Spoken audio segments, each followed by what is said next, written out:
Sent downrange with outstanding capabilities for each one of their specialized units, this oil-hungry conventional Blue 4 faction in Squad spares no expense to ensure the successful spread of democracy with modernized equipment, but is often considered the jack-of-all-trades, master of none. For this video, I will provide an overview of the United States Army, then weigh the faction's pros and cons to determine their overall practical strengths and weaknesses.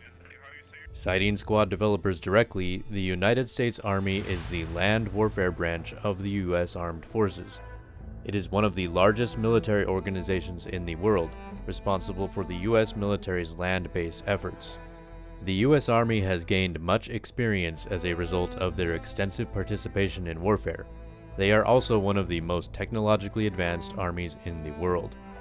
In-game, American soldiers are distinguished by their use of multicam camouflage, named OCP, for uniform pattern, and either green or tan vehicle paint respectively. Additionally, several of their vehicle assets feature camouflage netting, and many infantry don helmet scrims to increase concealment in foliage.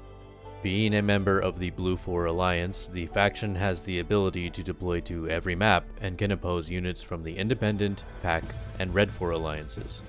For unit variety, the Army is currently very strong, as they have 7 of the 8 available unit types, all except for amphibious assault. Their default unit deploys a single Abrams main battle tank, 1 Bradley tracked IFV, and 2 Striker-wheeled APCs, in addition to standard logistics and transport assets. American infantrymen are about as combat effective as a force could be, and they have 1 specialized pro in favor of their anti-armor capabilities. Light anti-tank personnel have more than 1 type of launcher available for their kits, which enables them to plan accordingly based on enemy equipment and user comfortability. While this can be bolstered by select units emplaced automatic grenade launchers, to totally deny smaller and less armored vehicles from entering US-controlled territory.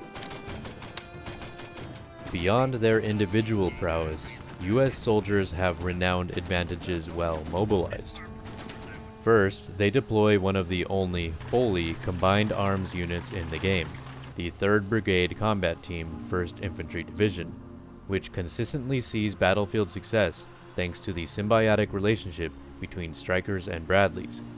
Furthermore, parallel divisions prosper with added tracked APCs and the unique wheeled M1128 MGS. Next, their vehicle armament is diverse, fielding Mark 19 GMGs and mobile mortar carriers, backed up by the notorious M1A2 main battle tank, featuring 4 crewman seats to fully occupy its 2 top-mounted machine guns. Lastly, versatile capabilities would not be complete without ultra-light assets, for which select units supply quad bikes to match the speed and mobility advantages of unconventional teams.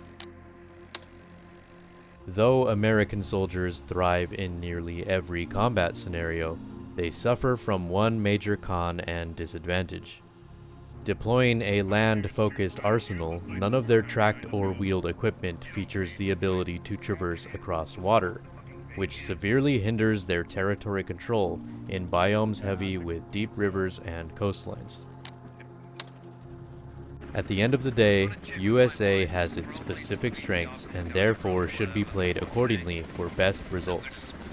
In line with the faction's jack-of-all-trades, master-of-none style, soldiers should remain embedded within foliage to maximize use of textured helmet scrims and vehicle camo netting.